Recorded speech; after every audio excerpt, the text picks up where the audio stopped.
욥기 1장 1절에서 12절 말씀 봉독하겠습니다. 우스 땅에 욥이라 불리는 사람이 있었는데 그 사람은 온전하고 정직하여 하나님을 경외하며 악에서 떠난 자더라. 그에게 아들 7과 딸 3이 태어나니라. 그의 소유물은 양이 7,000마리요 낙타가 3,000마리요 소가 500결이요 암나귀가 500마리이며 종도 많이 있었으니 이 사람은 동방 사람 중에서 가장 훌륭한 자라.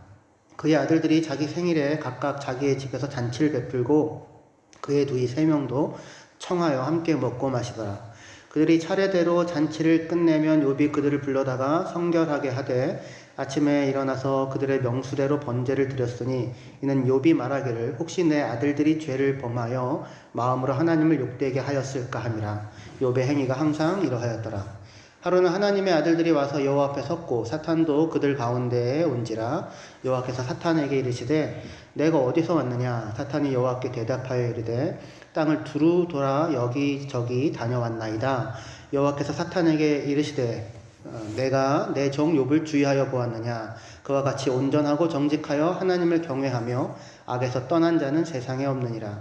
사탄이 여호와께 대답하여 이르되 욥이 어찌 까닭없이 하나님을 경외하리이까. 주께서 그와 그의 집과 그의 모든 소유물을 울타리로 두르심 때문이 아니니까. 주께서 그의 손으로 하는 바를 복되게 하사 그의 소유물이 땅에 넘치게 하셨음이니이다. 이제 주의 손을 펴서 그의 모든 소유물을 치소서. 그리하시면 틀림없이 주를 향하여 욕하지 않겠나이까. 여호와께서 사탄에게 이르시되 내가 그의 소유물을 다 내 손에 맡기노라. 다만 그의 몸에는 내 손을 대지 말지니라. 사탄이 곧 여호와 앞에서 물러가니라. 아멘. 욥기 1장 1절에서 12절까지 본문으로 까닭 없는 사랑이라는 제목으로 함께 말씀 나누겠습니다. 욥기는 1장 1절부터 욥에 대해서 그는 온전하고 정직하고 하나님을 경외하고 모든 악에서 떠난 의로운 자다라고 하며 욥을 소개합니다. 그렇게 등장을 합니다.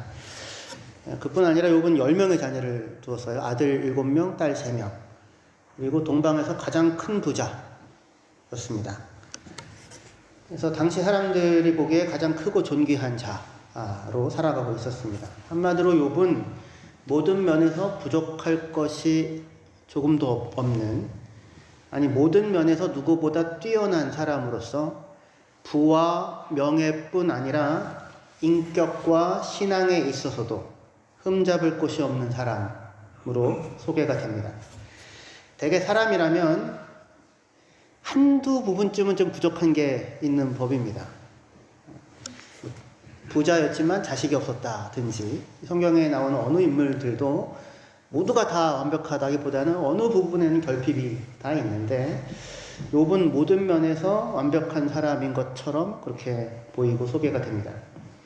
욥은 자기 자신뿐만 아니라 자녀들 또한 잘 키웠습니다. 자녀들도 잘 자랐습니다.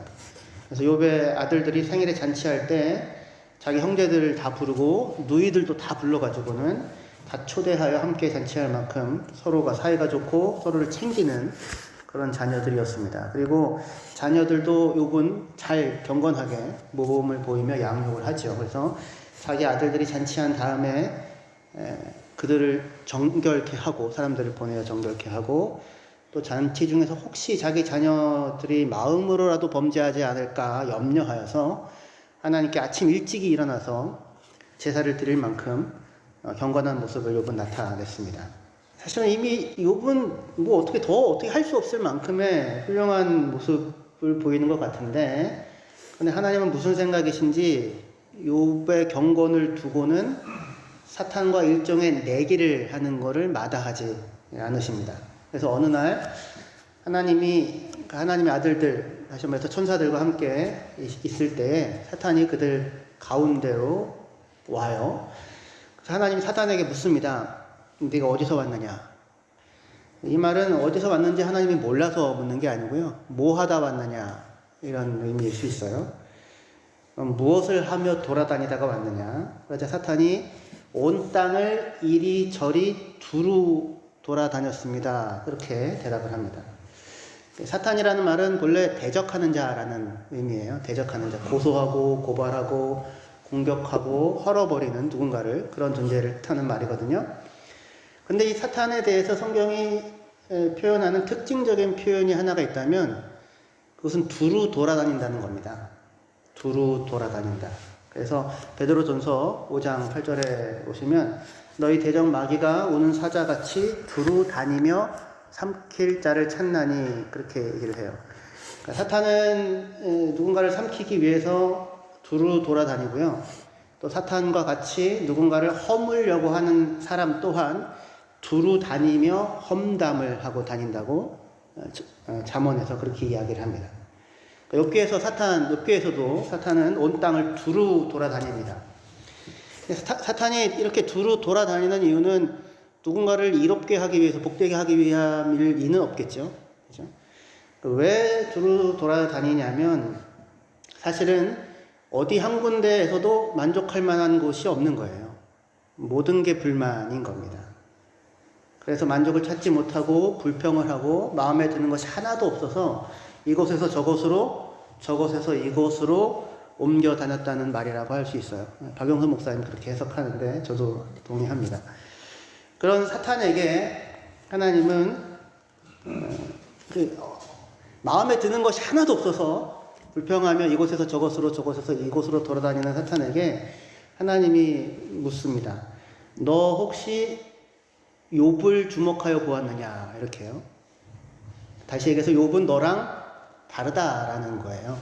1장 8절에 여호와께서 사탄에게 이르시되 내가 내 종 욥을 주의하여 보았느냐? 그와 같이 온전하고 정직하여 하나님을 경외하고 악에서 떠난 자가 세상에 없다. 우리 개역 성경에는 네가 욥을 주목하여 보았느냐라고 번역을 하지만 원문은 네 마음을 욥에게 더 본 적이 혹시 있니? 이런 말이에요. 네 마음을 욥에게 더 본 적이 혹시 있니? 다시 말해서 이 말은 사탄 네가 살아가는 삶의 방식과 너의 마음과 욥이 살아가는 삶의 방식과 욥의 마음이 얼마나 다른지 한 번이라도 생각해 보았느냐라는 말일 수 있어요. 이 말은 욥에 대한 하나님의 믿음과 칭찬일 뿐만 아니라 사탄 또는 사탄적 삶의 방식을 살아가고 있는 사람들에 대한 하나님의 꾸중이기도 합니다. 그러자 사탄이 자기를 변명하면서 이야기를 해요. 욥기 1장 9절에요. 사탄이 여호와께 대답하여 이르되 욥이 어찌 까닭없이 하나님을 경외하리이까? 주께서 그와 그의 집과 그의 모든 소유물을 울타리로 두르심 때문 아니니까 주께서 그의 손으로 하는 바를 복되게 하사 그의 소유물이 땅에 넘치게 하셨음이니이다. 사탄의 하는 말을 뜻이 뭡니까? 욥이 이유 없이 까닭 없이 하나님을 경외하겠습니까? 이유가 있으니까 하나님을 섬기는 것 아닙니까? 하나님이 욥에게 울타리를 들려주시고 그에게 복을 주시니까 그러니까 하나님을 섬기는 것 아니겠습니까? 이 울타리를 둘러줬다는 얘기는 보호하고 주었다는 얘기고 그러니까 복된 삶의 환경을 마련해 주었다는 거예요. 그러니까 사단의 이야기는 한마디로 하나님이 욥에게 좋은 조건과 좋은 환경을 주시니 그가 하나님을 섬기는 것 아닙니까? 만일 하나님이 욥에게서 모든 재산을 가져가신다면 욥에게 둘러주었던 그 좋은 조건, 좋은 울타리, 좋은 환경을 걷어가 버리면 욥도 틀림없이 하나님을 욕하고 하나님 경외하는 것을 그만둘 겁니다. 라고 사탄이 이야기를 하는 겁니다. 그러자 뜻밖에도 하나님께서 그래? 그렇다면 내가 너의 손에 욥의 모든 소유물을 맡기겠다. 무슨 얘기예요? 하나님은 욥은 네 말과 다르다 이겁니다. 너는 까닭 없이 욥이 나를 경외하냐고 이렇게 물어보는데 아니다. 욥은 네 말처럼 자기에게 주어진 좋은 조건이나 환경 때문에 나를 섬기고 나를 사랑하는 것 아니다. 한번 네가 확인해봐라. 이렇게 돼요. 그래서 사탄이 바로 나가서 스바 사람들과 바벨론 사람들을 통해 욥의 재산을 빼앗고 욥의 사람들을 죽이고요. 또 자연 재난과 재해를 통해 욥의 재산을 파괴하고 그의 자녀들을 죽게 합니다. 당시에 자녀들은 재산으로 여겼기 때문에 욥의 자녀들 또한 모두 욥에게서 빼앗아 갔던 것입니다. 이런 재난을 겪은 뒤 욥은 어떻게 반응을 할까요? 사탄의 말처럼 하나님을 원망하며 하나님을 저주할까요? 아니면 하나님의 기대처럼, 하나님의 믿음처럼 하나님을 향한 사랑과 경건을 지켜낼까요? 욥기 1장 20절부터요. 욥이 일어나 겉옷을 찢고 머리털을 밀고 땅에 엎드려 예배하며, 욥은 하나님을 예배해요. 예배하며 이르되 내가 모태에서 알몸으로 나왔사온즉 또한 알몸이 그리로 돌아갈지로다. 주신 이도 여호와시오 거두신 이도 여호와시오니 여호와의 이름이 찬송을 받으실지니이다 하고 이 모든 일에 욥이 범죄하지 아니하고 하나님을 향하여 원망하지 아니하니라. 주신 분도 하나님, 가져가신 분도 하나님. 그러니 하나님이 찬양을 받을지로다 라고 하면서 욥은 하나님을 향한 자신의 믿음과 사랑과 경건을 포기하지 않습니다. 누구의 생각과 달리? 사탄의 생각과 달리. 그러니까 사탄의 생각과 달리 욥이 하나님을 경외했던 것은 다만 내가 경건하게 살면 그 결과로 물질적인 풍부함과 좋은 환경을 누릴 수 있기 때문에 하나님을 경외했던 것이 아니라 그냥 그가 하나님을 사랑하고 하나님을 경외하는 자였던 거예요. 욥은 하나님에 대한 사랑과 신뢰로 하나님을 경외하고 하나님을 예배하며 살아왔고 지금도 그러고 있는 중입니다. 근데 사랑이라고 하는 것을 한 번도 해본 적이 없는 사탄은 이런 상황을 이해할 수가 없겠지만, 하지만 사람은 다만 손익관계나 내게 이익이 되기 때문에만 움직이는 것은 아니잖아요. 그죠? 그러셨다면 아마 결혼들을 못 하셨을지도 모르겠습니다. 최소한 지금 욥에게서 확인되는 바는, 욥은 자기에게 허락된 조건이나 환경 때문에 하나님을 섬기는 것은 아니라는 거예요. 사탄은 욥이 까닭없이 하나님을 경외하겠는가, 이유 없이 얻는 것 아무것도 없는데 그렇게 하겠는가 라고 묻는데, 이 시험을 통하여 확인된 바는 욥이 까닭없이 하나님을 사랑하고 경외하고 있더라라는 겁니다. 누군가를 사랑해 본 적도 없고, 사탄은 누군가를 사랑해 본 적도 없고 하나님의 사랑을 믿을 수도 없는 존재잖아요, 사탄이. 그러니까 사탄에게 있어서 누군가를 사랑해 본 적도 없고 하나님 사랑을 믿을 수도 없으니까 자기를 지켜줄 자는 자기밖에 없는 거예요. 믿을 수 있는 건 이 세상에 오직 나 하나뿐인 겁니다. 오직 나만이 내 이익을 챙겨줄 거예요. 그렇기 때문에 나 말고는 누구도 믿을 수 없다고 생각을 하게 됩니다. 그래서 욥이 만약에 하나님을 위하여 무슨 일을 한다면 그거는 욥이 그 자신에게 이익이 되기 때문에 하나님을 위하여 뭔가를 하고 섬긴다고 그렇게 생각을 해요. 그러니까 이게 사탄이 생각할 수 있는 관계의 방식이에요. 사탄은 이것 말고는 다른 형태의 관계의 방식을 알지를 못합니다. 그래서 사탄이 와서 예수님을 시험할 때, 광야에서 40일 동안 금식하셨을 때 시험할 때에 뭐라고 시험하냐면, 나에게 절을 하면 내가 천하 만국의 모든 영광을 너에게 주겠다, 그렇게 얘기를 하잖아요. 이때에도 사탄은 자기 자신을 궁극적인 사랑의 대상으로 제시하는 게 아니라, 나를 사랑해, 나를 경배해, 이게 아니라 나에게 절을 하면 뭘 주겠다고요? 천하 만국을 주겠다고요. 천하 만국의 모든 영광을 얻기 원하면 나에게 경배해. 그러니까 자기를 천하 만국을 얻기 위한 수단으로 여전히 제시를 하는 거예요. 그러니까 이것 말고는, 이런 형태 말고는 다른 방식의 관계의 맺음이 가능하다고 생각을 하지 못하는 것입니다. 참 안타까운 모습이라고 할 수 있을 거예요. 그런데 이게 사탄이라면 하나님은 우리를 어떻게 상대하십니까? 사람과 어떻게 관계를 맺고 살아가십니까? 로마서 5장 8절에 보시면 잘 아시는 말씀인데 같이 읽어보겠습니다. 시작. 우리가 아직 죄인 되었을 때에 그리스도께서 우리를 위하여 죽으심으로 하나님께서 우리에 대한 자기의 사랑을 확증하셨느니라. 하나님이 우리를 어떻게 하신대요? 사랑하신대요. 증거가 뭡니까? 그리스도의 십자가인데, 언제? 우리가 아직 죄인이었을 때에. 하나님은 우리가 죄인이었을 때에 우리를 위해서 그리스도를 내어주심으로 하나님이 우리를 사랑하고 있다라는 사실을 보여주셨어요. 무슨 죄든지 다 용서해 줄게 뭐 이런 차원의 얘기가 아니고요. 관계 방식에 대한 거예요. 관계 방식. 하나님은 우리를 어떻게 관계하신다? 사랑하신다고요. 이용하는 게 아니라. 이익의 여부에 따라서 관계를 맺으면 이익이 되면 내가 관계를 맺고 그렇지 않으면 버리고, 그게 아니라 죄인인데, 연약한데, 경건하지 않은데, 그런데 그를 위하여 죽는 거예요. 십자가를 지는 겁니다. 희생과 손해를 다 감수해요. 그럼 그 행동이 가능한 유일한 설명, 그거 어떻게 설명할 수 있어요? 뭘로? 사랑한다예요. 사랑한다. 하나님이 누군가와 관계를 하는 방식에 대한 이야기, 사랑이죠. 사탄은 그걸 몰라요. 그래서 묻는 거죠. 까닭 없이, 이유 없이 섬기겠는가, 이렇게요. 하나님께서 우리를 사랑하시는 것은 내가 하나님께 이익이 되어서가 아니라, 내가 남들보다 더 말을 잘 들을 것 같아서가 아니라, 내가 다른 누구보다 착하고 선해서가 아니라, 우리가 죄인 되었을 때였잖아요. 우리가 연약할 때, 경건하지 않을 때 하셨다고 하는 거잖아요.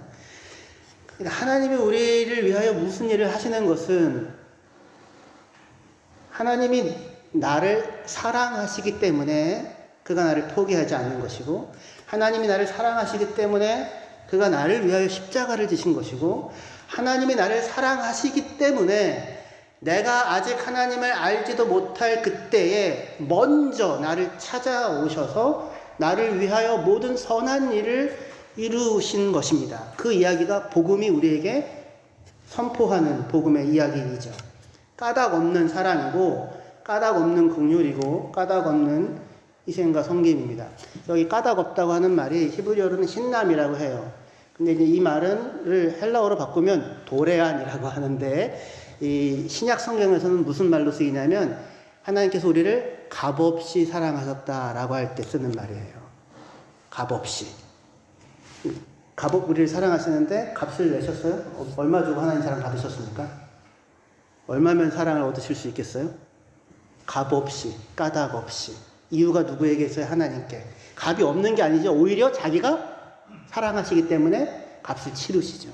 십자가를 지시죠. 희생과 헌신을 각오하시죠. 하나님 안에 뭐가 있는 거예요? 사랑이 있죠. 사랑이. 그 사랑으로 우리를 사랑하셨던 것입니다. 이것이 신자로서 우리의 삶의 기초예요. 신자로서 우리의 삶의 출발점입니다. 여기에서부터 우리는 신자로 살아갈 수 있게 돼요. 욥의 경건에 대해서 사탄이, 욥이 까닭 없이 하나님 경외하겠습니까? 하나님이 그와 그의 집과 그의 재산을 울타리로 둘러주시고 그에게 복을 주시니까 하나님 경외하는 거지, 만약 하나님이 그의 울타리를 헐어버리고 거두어 가버리시면 그가 분명히 나처럼 하나님 욕하고 저주할 겁니다. 그렇게 이야기하는 것은 무슨 얘기랑 비슷하냐면, 하나님의 사랑에 대하여 하나님이 까닭 없이 너를 사랑하겠어? 까닭 없이 너를 누군가를 사랑한다는 게 말이 돼? 라고 묻는 것과 사실은 같은 말이라고 할 수 있을 거예요. 사탄은 우리에게 그렇게 자꾸 하거든요. 욥이 까닭 없이 하나님 사랑하겠습니까? 경외하겠습니까? 라고 하는 그 똑같은 말을 우리에게도 던져요. 야, 하나님이 까닭 없이 널 사랑하겠니? 너도 생각해봐. 스스로 하나님 널 사랑할 만해? 이렇게 묻게 되는 겁니다. 그 사랑에 까닭이 없겠냐고. 네가 하나님께 도움이 되고 네가 하나님께 뭔가 쓸모가 있고 네가 남다른 헌신을 하니까, 그러니까 하나님이 너를 사랑하는 거지. 네가 만약에 하나님께 도움이 되지 않고 네가 아무 쓸모가 없고 네가 남들보다 열심을 보이지 않는데 그럼에도 불구하고 하나님 너 사랑하겠니? 사랑해요? 안 사랑해요? 속은 상하죠. 답답하죠. 분통은 터지게. 마음은 답답하죠. 사랑한다고요. 그렇게 묻는 거는 욥에 대하여 욥이 까닭없이 하나님 사랑하냐고 묻는 거가 똑같은 말, 그 뒤집는 말이에요. 욥도 하나님을 그렇게 사랑하는데 하나님이 우리를 구원하셨잖아요. 그 이유는 무엇입니까? 예수께서 우리를 위하여 십자가를 지셨는데 그 이유는 무엇입니까? 하나님이 까닭 없이 너를 위한 희생과 수고와 헌신을 감당하겠어? 라고 물을 때 우리의 대답은 하나님께서 나를 구원하신 이유는 내게 있지 않고 하나님께서 나를 위하여 십자가를 지신 까닭도 나에게 있지 않고 그가 나를 위하여 희생과 수고와 헌신을 감당하신 이유 또한 내게 있지 않은데 오직 하나님께서 나를 사랑하여서 그 모든 일을 감당하셨다라고 하는 것이 우리의 대답일 것입니다. 그의 사랑 말고는 다른 까닭을 이야기할 수가 없어요.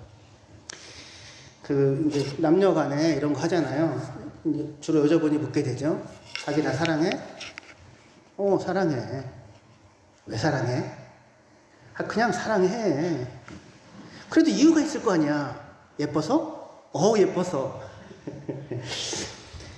이유가 있어서 사랑을 하는 게 아니고요. 사랑을 하니까 온갖 것이 사랑의 이유가 되는 거예요. 온갖 것이. 이 모든 게 이쁘고, 모든 게 사랑스럽고, 모든 게 자랑스럽고, 그래서 자랑을 하게 되는 겁니다. 누구보다 뭘 더 잘해서도 아니고요. 누구보다 뭘 더 많이 해서도 아닙니다. 병이 들면 병이 든 대로, 성질이 더러우면 성질이 더러운 대로, 내가 미처 알지 못했던, 나는 빙산 위에 있는 것만 봤는데 그 밑에 있는 엄청난 게 결혼했더니 나타나잖아요. 그러면은 그것이 있는 그대로 그 사람을 사랑하게 되는 거죠. 사탄은 이런 사랑을 이해를 할 수가 없습니다.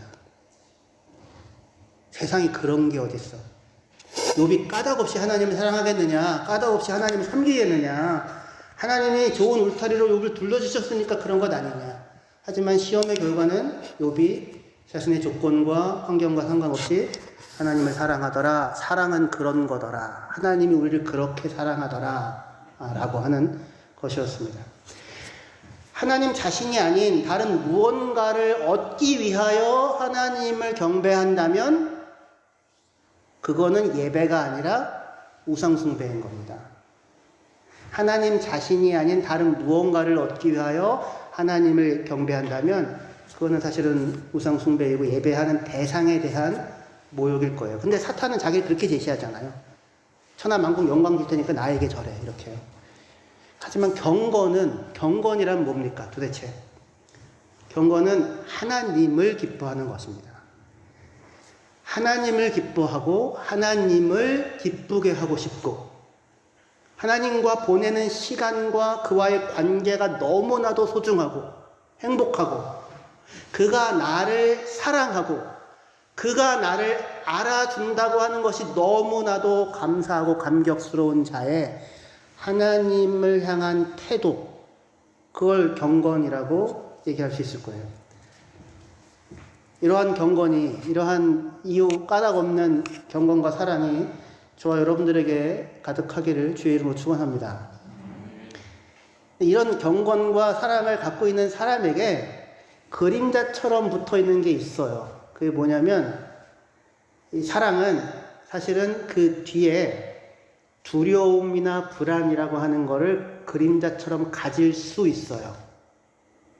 무슨 얘기냐면 사랑할 때 진정으로 소중한 누군가를 사랑할 때 사람은 혹시 나는 그를 이렇게 사랑하는데 그는 나를 이와 같이 사랑하지 않으면 어떡하나? 혹시 나를 사랑하지 않으면 어떡하나? 혹시 이 관계를 잃어버리면 어떡하나? 라고 하는 그런 두려움을 갖게 되기도 하죠. 뭐가 두렵냐예요. 뭐가 두렵냐. 시편 51편 11절에 범죄한 다윗이 이렇게 기도하거든요. 나를 주 앞에서 쫓아내지 마시며 주의 성령을 내게서 거두지 마소서. 범죄한 다윗이 하는 기도예요. 두려움이죠. 어떤 두려움, 뭘 두려워합니까? 형벌에 대한 두려움이 아니고요. 하나님과의 친밀한 관계를 잃을지도 모른다는 두려움이에요. 하나님 앞에 범죄한 그때. 사랑하기 때문에 그래요. 하나님에 대한 그 사랑 때문에 친밀한 관계가 너무나도 소중하기 때문에 그걸 잃어버릴지도 모른다고 하는 것이 두려움과 공포가 되죠. 근데 사울 왕은 뭘 두려워했냐면 왕의 자리를 잃을지도 모른다고 하는 것을 두려워했었어요. 하지만 다윗은 하나님과의 관계를 잃을지도 모른다는 두려움, 불안을 갖습니다. 왜냐하면 그게 그에게 너무나도 소중한 거예요. 다윗에게 있어서는 사실은 왕이 아니어도 괜찮고요. 재산이 없어도 괜찮습니다. 평생을 양치기로 살아도 괜찮아요. 하나님이 나의 목자가 되시기만 한다면, 내가 그가 돌보는 양으로 있을 수만 있다면, 그럼 다른 것은 문제가 되지 않는 겁니다. 두려운 것은 단지 징벌이나 낮아짐에 대한 것이 두려움이 아니라 하나님의 사랑을 잃는 것, 하나님을 놓치는 것, 이게 두려운 거예요. 저도 청소년 시절에 사실은 두려움이 있었습니다. 하나님이 나를 선택하지 않았으면 어떡하나. 뭐 이런 두려움. 내가 전에 잘못했는데, 범죄했는데, 그때 하나님이 이미 나를 버리셨으면 어떡하나. 뭐 이런 두려움 가졌었거든요. 근데 그때 제가 스스로 내린 결론은 뭐였냐면, 만약에 하나님이 너를 선택하지 않았으면 너 어떡할 거야? 만약에? 하나님 안녕. 저 이제 하나님 섬기는 쓸데없는 일은 하지 않겠습니다. 이 땅에서 하고 싶은 거 다 하고 살겠습니다. 혹시 이거예요? 그게 아니에요. 제가 왜 그게 두려웠어? 왜 제가 그게 두려웠겠어요? 하나님이 나를 사랑하신다고 하는 것이 확인되면 온 세상을 얻은 것 같이 기쁘고, 혹시 그렇지 않으면 어떡하지라고 하면 두려움에 사로잡히게 되는 이유는 뭡니까? 제 안에 뭐가 있는 거예요? 하나님을 향한 사랑이 있는 거죠. 하나님보다 소중한 게 없는 거죠. 그래서 제가 내놨던 대답은 뭐였냐면, 혹시라도 하나님이 나를 버리신다면 그래도 내가 선택할 수 있는 유일한 것은 나는 하나님을 섬기는 자리에서 떠나지 않겠습니다. 그럼에도 불구하고 이것 말고는 다른 대답이, 내가 내놓을 수 있는 대답이 없었어요. 근데 이게 요나도 그렇게 얘기해요. 요나가 2장 4절에 내가 말하기를 내가 주의 목전에서 쫓겨났을지라도 다시 주의 성전을 바라보겠나이다. 이것 말고는 다른 대답을 내놓을 수 없습니다. 물론 요나서 2장 4절은 다른 형태로 해석할 수 있는 가능성도 충분히 있지만, 사랑은 그 뒷면에 관계를 잃었을 때에 대한 두려움과 불안을 갖습니다. 그건 지극히 정상적인 거예요. 사랑하는 자에게 있어서의 고통은 사랑을 잃는 것이고, 사랑하는 자에게 있어서의 기쁨은 사랑하는 사람과의 사랑을 온전히 매 순간마다 자기 전 존재로 누리는 것일 것입니다. 하나님이 성경에 말하는 바는 하나님께서 우리를 사랑하신다고 하는 것입니다. 사랑하십니다. 이처럼 사랑하십니다. 자기 아들을 아끼지 아니하시고 우리를 위하여 내어주신 하나님. 그것이 복음이 우리에게 들려주는 하나님의 우리에 대한 사랑의 이야기입니다.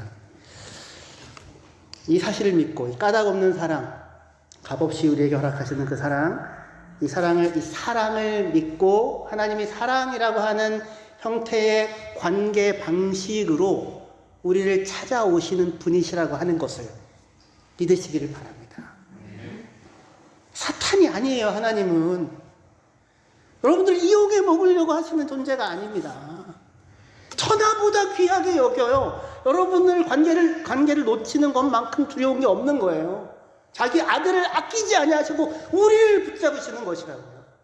하나님은 우리를 사랑하십니다. 사탄은 실패했습니다. 세상에는 이유가 있어서 손익관계 때문에만 이용해 먹는 그런 형태의 약학과 관계 방식만 있는 게 아니더라고요. 하나님이 욥을 사랑하고 욥은 하나님을 사랑합니다. 조건과 상관없이요. 조건이 나빠서 하나님이 둘러놓은 울타리가 좋지 않아서 나는 하나님을 믿지 않겠다. 나는 흙수저이기에, 나는 나를 둘러싸고 있는 환경이 나쁘기에 나는 하나님을 믿지 않겠다라는 이야기는 변명이 될 거예요. 그럼에도 불구하고 이미 판명이 났음에도 불구하고 사탄은 포기하지 아니하고 이번에는 욥의 재산이 아니라 하나님 한번 욥을 쳐보시라고, 그의 인생을 건드려 보라고, 그의 존재를 쳐보시라고 하나님께 제안을 합니다. 그러면 이번에는 욥이 하나님을 욕할 것이라고. 하나님이 그래? 그럼 한번 네가 해봐. 욥을 그의 손에 맡깁니다. 욥은 여전히 끝끝내 내가 하나님께 복을 받았으면 어려움도 당하는 것이 마땅하다라고 하며 여전히 하나님을 섬기는 자의 자리에 섭니다. 따지고 보면 욥은 이런 어려움을 당할 아무 이유가 없지요. 오히려 그의 경건, 그에 대한 하나님의 자랑 때문에 욥이 고난 가운데 놓이게 되었어요. 이런 사정을 알 수 없는 욥은 느닷없이 자기에게 닥친 공경과 갑자기 변화된 울타리나 상황 때문에 혼란스러워하면서 하나님을 향하여 따지고 묻고 악을 쓰고 받아들이기 힘들다고 이야기를 합니다. 그게 이제 2부터 쭉 얘기해요. 누구와 똑같이요? 저희들과 같이. 욥은 1, 2장으로 끝나지 않고요. 이제 시작이거든요. 그나마 욥기에서는 욥이 오늘 겪고 있는 고통의 상황에 대한 나름의 무대 장치에 대한 설명이 있어요. 근데 오늘이 고통스러운 것은 다만 욥만은 아니잖아요. 하나님을 믿고 살아가는 우리들, 하나님을 사랑하고 하나님을 믿고 의지하는 우리들 또한, 우리들의 오늘 또한 그렇게 쉽지만은, 녹록하지만은 않은 삶을 살고 있습니다. 그토록 나를 사랑하시는 하나님이 나에게 둘러놓은 울타리는 어때요? 마음에 들어요? 그런데 우리에게 둘러놓은 울타리는 욥과 달라요. 뭐 다 사람마다 다르겠죠. 우리는 욥처럼 대단한 부와 명예와 영광의 울타리가 혹시 있습니까? 저희 분들 가운데? 동방에서 가장 큰 부자더라. 우리는 그런 울타리도 없었고요. 그 다음에 동시에 욥이 두 번째 선 울타리. 모든 것을 다 잃어버리고 다 빼앗긴 그야말로 절망하지 않을 수 없는 그런 상황의 그런 울타리, 그런 상황도 아니죠, 우리는. 그러니까 욥은 이쪽 울타리와 저 끝에 있는 울타리 양극단을 다 가지고 있는, 다 경험한 사람이에요. 우리는 다 여기 사이 어딘가에 놓여 있겠죠. 이 중에 어딘가에. 그렇죠? 그러니까 욥은 이쪽 우리 모두를 다 품고 있습니다. 하나님이 나에게 둘러주신 그 울타리는 한편으로는 감사하지만 한편으로는 마음에 들지가 않지요. 우리는 언제나 내가 선택한 것뿐만 아니라 내가 선택한 것과 더불어 같이 딸려온 내가 선택하지 않은 것들이라는 울타리를 조건을 가지고 살아갑니다. 남편을 선택하고 아내를 선택하고 교회를 선택하고 선택했는데 내가 선택하지 않은 여러 가지 조건들이 딸려오잖아요. 그게 때로는 감사하고 때로는 버겁습니다. 어쩌여 나는 독일에서 사는가? 어쩌여 나는 미국에서 사는가? 어쩌여 나는 그때 내가 이런 선택을 하지 않았다면 어쩌여 내가 그런 선택을 하여 스스로 나의 발등을 찍었단 말인가? 그러나 하나님은 저와 여러분들에게 들려주시는 그 울타리, 그것이 무엇이 되었던 간에 그 울타리와 상관없이 또는 그 울타리를 통하여서 하나님이 우리를 어떠한 사랑으로 사랑하고 계시는지를 분명히 우리 삶 가운데 알게 해 주실 것입니다.